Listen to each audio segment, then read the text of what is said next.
Heyo, it's Mello. I'm back with another Omori drawing, which, if you can't already tell, I absolutely love drawing fan art for this game. And if you want to see more art, then follow my Instagram. Self-promotion aside, this drawing took almost a month. Well, more so like a week, but I didn't complete it for a month. It was extremely difficult, especially the perspective. Okay, mini rant? I'm not the biggest fan of perspective. I know, it's important. It's a part of the fundamentals of a drawing. And it's a part of the basics of drawing backgrounds, so you use it so it can look good. But I'm still just not a big fan of it. Especially all of the measurements that go into it. Every single minute detail matters, every single inch and line, all until the characters in the shot end up taking up all of the details and you had to erase everything. And measuring's even more a pain when I'm drawing because I don't have a small enough ruler that can fit on my desk. The smaller one that you'll see later on in the video is one that I borrowed. The one that I use normally usually goes off of my desk and is really long. Super inconvenient, but it still works. I mean, hey, it looks cool in the end, but I'm still gonna complain about it. Okay, I think I'm done for now.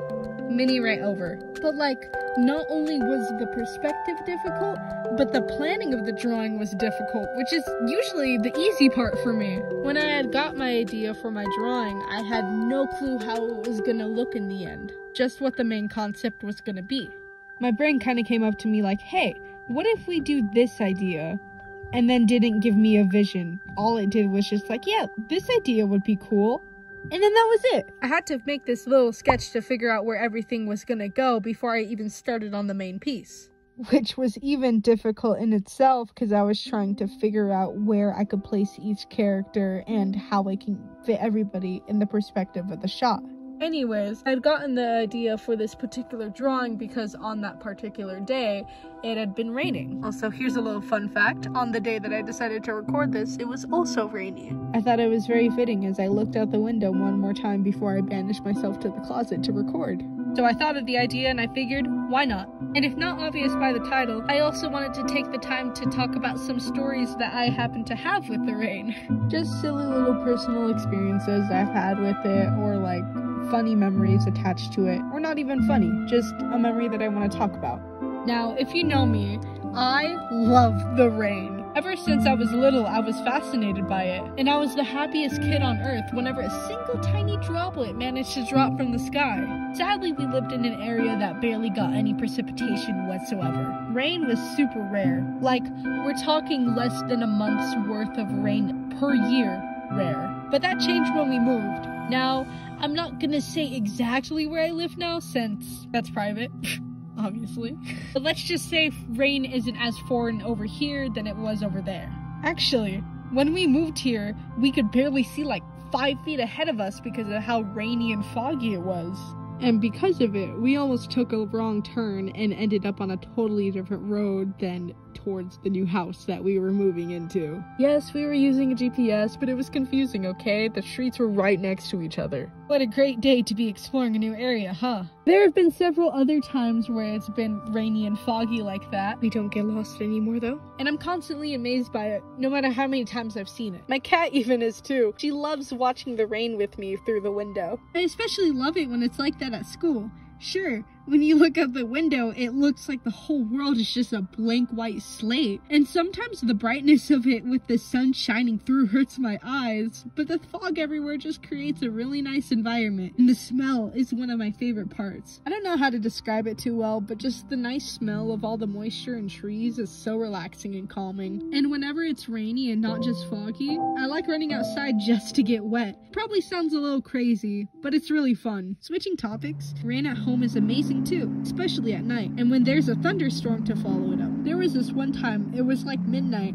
and I was playing this game called Destined to Die, a small game free on Steam if you want to check it out, while I was listening to the thunder and rain through my balcony door for over an hour. Because of how enticed I was by the rain, I stayed up pretty late. I didn't regret it though. The next night, I even began playing Omori while listening to the same storm. It wasn't as relaxing, not because of the rain, but the game. That was an experience all on its own, but that's a story for another time. Anywho, despite it not raining as much at my old house, I do have some memories from whenever it did.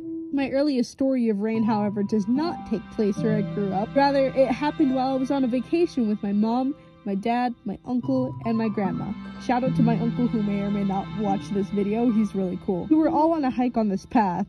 I don't really remember the trail name since, I was 5. We were walking on the trail having a grand old time when some clouds started to pull in, hiding the sun with its dark tint. Knowing me, I was probably walking without a care in the world. I might have even looked up and been like, ooh, clouds, yay! Meanwhile, the adults in this situation were getting a bit worried. We were almost at the top when suddenly the clouds unleashed their fury and started to pour down everywhere, which we, a group of 5, had to carefully but quickly slide down everything we just hiked up. Mind you, I was 5, a literal child. I had one of those little harnesses with a leash so I was safe, but it would have been a totally different story if I ended up just slipping away. We made it back to the car and we all started laughing because of how soaked we got. We never got to make it to the top since the rain was just getting worse, so we ended up just driving back to where we were staying. But yeah, that was a fun experience. Later on, I gained more memories of playing in the rain. Like this one time where during recess it was pouring outside. There were puddles everywhere, and the best part was it was pajama day.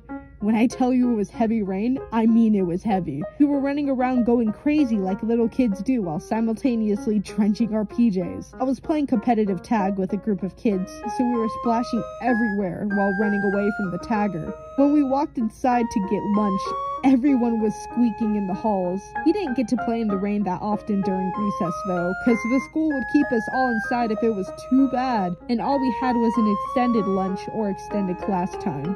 Like, no, let me play in the rain. Little water never hurt nobody. Like, what are you guys scared of? Precipitation? Maybe they just cared about our safety or something and didn't want us to get sick from being wet and cold. I don't know. That didn't stop me from being salty though. Now, I don't remember this story because my dad had to tell me it, but apparently this one time I wouldn't stop crying because I thought our house was gonna flood and float away. The rainfall was hitting the windows hard that night, so I think the noise scared me, combined with the water in the streets. Funnily enough, there were multiple times that my backyard flooded. Not exactly my house, but you get the point. I even made a crappy YouTube video about it. You can watch it if you want. It's literally just 4 minutes of intense music with rain. Ironically, as I got older, I would get excited whenever the backyard flooded, because that meant we were getting lots of rain. But to be honest, it ruined our patio every time because of all the dirt and rocks that would get everywhere. Plus, it helped the weeds grow, and that just meant there was more that would need to be pulled when the time came. Moving on to the last story I have for you guys, it's one that happened with me and my mom. This one happened in the middle of like November, December. My mom was getting ready to drive me to school, you know, as parents do. Now this winter was a bit dry and cold, obviously. We left the house, locked up, hopped in the car, and put the key in to start it up. Nothing. We try again. Still nothing. It was making noises like the engine was trying with all of its might, but it still couldn't seem to start. Now this has happened before. Whenever the car wouldn't start, we would just get the cords in another car from the garage and jumpstart it. But here's the problem. We didn't have another car at the moment to jumpstart it. So at this point, we didn't know what to do. I couldn't just walk to school. It was a bit far for that. And it would be irresponsible for her to send me to school alone, walking alongside a busy street. And I was in elementary school. So that made it worse. In our panic, my mom looked around our garage, desperate to find a way to get me to school to find my bike. She turned to look at what was laying next to it, her scooter. And no, not like a Vespa or an electric scooter. I'm talking about the ones you grew up hitting your ankles with. She quickly grabbed both of them, sat me on my bike, and we were off. You're probably wondering what this has to do with rain. Well, guess what? It was raining. Yay! Just what we wanted in this desperate situation. It wasn't too heavy, but let's just say I did end up arriving to school with my jacket soaked. Not because of like the intensity of the rain being horrendous, because it was actually pretty okay. No, it was more so because of the extended, like prolonged period of time I spent in the rain trying to get my to school. I was a little late, but I arrived at a decent enough time to not miss anything important. Props to my mom though. I called her to ask how she got home before writing the script, and she told me she carried both the bike and the scooter all the way home like it was nothing. Good job, Mom. Thanks to your efficiency and your quick thinking, I was able to make it to school on time after hauling ass. Now that I think about it, I wonder how that looked to other people. We looked really frantic. Anyways, I know you're probably watching this, so hello! How's your day going? And with that, that's all the stories I have for you today. And the drawing's finished too. Would you look at that? You know, despite how much I was bitching about the perspective and everything earlier and how difficult it was still really fun, and I am very proud of how the drawing turned out. Thanks for listening to me ramble about the rain and watching me draw. Hope you thought it was interesting or enjoyable in some way, and I will see you all in the next video. Bye! Mellow out.